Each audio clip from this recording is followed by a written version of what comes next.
Price Lord. சொப்பனம் எதனால் வருகிறது, யாருக்கு வரும் பார்க்கலாமா?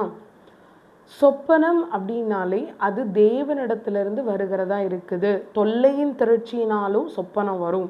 நம்ம ரொம்ப குழம்பி இருக்கும்போது அந்த குழப்பத்து நிமித்தம் ஒரு சொப்பனம் வரும். இது தொல்லையின் திரட்சியினால் வருகிற சொப்பனம்.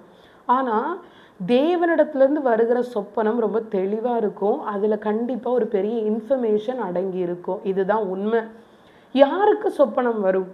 மோசைக்கிட்ட ஆண்டவர் சொல்லும்போது, ஒருவன் தீர்க்கதரிசியாக இருந்தால் நான் அவன்கிட்ட சொப்பனத்தின் மூலமாக பேசுவேன். மிரியாம் மோசைக்கு விரோதமாக முறுமுறுக்கும் போது தேவன் மோசையை கொண்டு மாத்திரமாக பேசினார், என்ன கொண்டு பேசலையே அப்படின்னு சொல்லும்போது மிரியாம் தீர்க்கதரிசி. அப்போது ஆண்டவர் தெளிவாக சொல்ல, ஒருவன் தீர்க்கதரிசியாக இருந்தால் அவங்ககிட்ட நான் சொப்பனத்தின் மூலமாக பேசுவேன். தீர்க்கதரிசியிலே ஹை ரேங்க்கும் இருக்குது. முகமுகமாய் பேசுகிறவர்களும் இருக்கிறாங்க. ஆண்டவர்கிட்ட முகமுகமாய் பேசின ஆபிரகாம் இருக்காரு, மோசே இருக்காரு. இவங்கெல்லாம் தீர்க்கதரிசியில ஹை ரேங்க். ஓகே, அப்போ சொப்பனம் யாருக்கு வரும்? ஒருத்தருக்கு ஆண்டவர் தீர்க்க தரிசன அபிஷேகம் கொடுத்திருந்தால் அவங்களுக்கு நடக்க இருக்கிற காரியங்கள், நடந்த காரியங்கள் எல்லாமே, நிகழ்காலத்தில் நடந்து கொண்டு இருக்கிறது எல்லாமே சொப்பனத்தில் வெளிப்படுத்தப்படும். இதற்கு ஆதாரம் இருக்குது வேதத்தில்.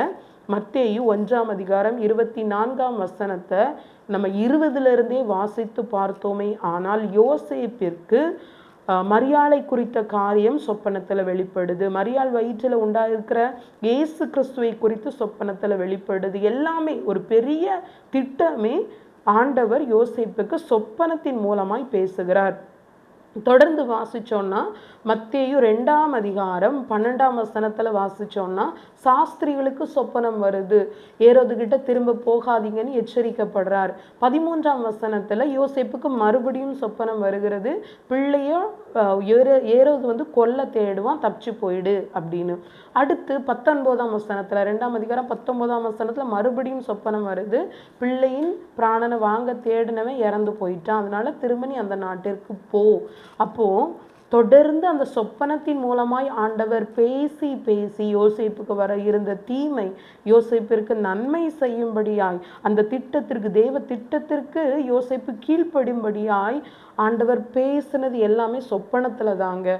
நம்ம அந்த சொப்பனத்தை அசால்ட்டாக எடுத்து அதை கேவலப்படுத்தி அதை ஒன்றுமே இல்லாத மாதிரி மாத்திரம் இல்லை, ஆனால் அந்த சொப்பனத்தை கொடுக்கறதே ஆண்டவர்.